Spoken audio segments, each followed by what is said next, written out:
नमस्कार। मैं आपके साथ आज प्रोस्टेट कैंसर के बारे में बात करूंगा।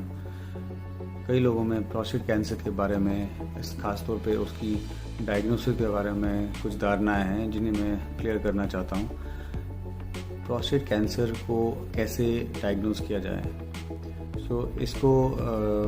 इसके बारे में जानने के लिए इसको डायग्नोस करने के दो तरीके हैं। सबसे पहला ये है कि एक यूरोलॉजिस्ट अपने हिसाब से चेकअप करते हैं मरीज़ का, जिससे कुछ हद तक का अंदाज़ा लग जाता है प्रोस्टेट कैंसर होने का। नंबर 2, एक ब्लड का टेस्ट है, खून से टेस्ट लिया जाता है जिसे PSA कहते हैं, प्रोस्टेट स्पेसिफिक एंटीजन।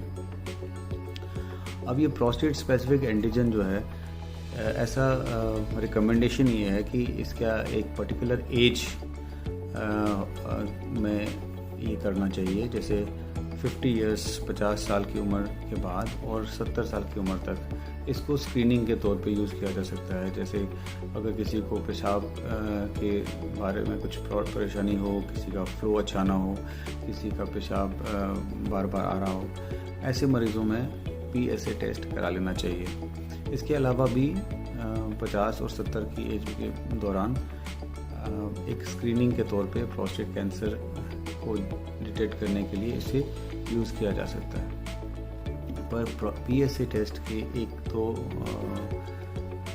प्रॉब्लम्स हैं। पहला ये है कि ये अकेले में सिर्फ प्रोस्टेट कैंसर में ही नहीं बढ़ता, ये प्रोस्टेट की बाकी बीमारियों में भी बढ़ता है। अगर किसी के प्रोस्टेट ग्लैंड का साइज़ काफ़ी बड़ा हो तब भी इसकी लेवल ज़्यादा हो जाती है। अगर किसी के प्रोस्टेट ग्लैंड में इन्फेक्शन हो या यूरिन में इन्फेक्शन हो या किसी के अंदर प्रोस्टेट की सोजन हो, जैसे क्रॉनिक प्रोस्टेटाइटिस कहते हैं, ऐसे मरीज़ों में PSA टेस्ट बढ़ता है। तो इसलिए ये कहना कि किसी का PSA लेवल बढ़ गया है तो उसको प्रोस्टेट कैंसर है, वो गलत होगा।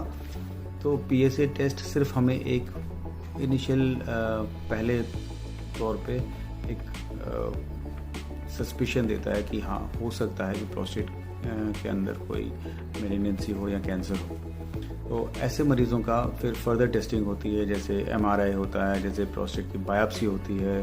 तो ऐसे जांच करवाने पड़ते हैं जिससे हमें इस चीज़ की या तो कंफर्मेशन होगी कि वाकई में प्रॉब्लम है या उसको रूल आउट किया जाता है।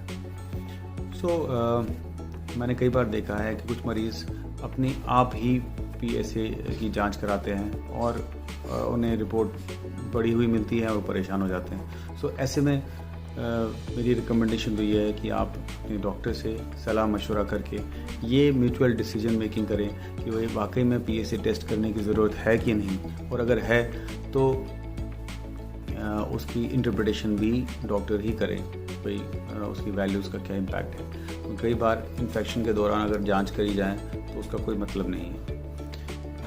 तीसरी चीज़ ये है कि PSA टेस्ट कराने का मतलब ये नहीं है कि हमने एक ही टेस्ट से बीमारी का पूरा पता लग जाएगा। तो अगर बाय चांस अगर PSA की वैल्यू बढ़ी आती है तो उसका मतलब है कि उसके आगे हमें फिर MRI या प्रोस्टेट बायोप्सी या और भी कई जांचें हैं वो करानी पड़ती हैं।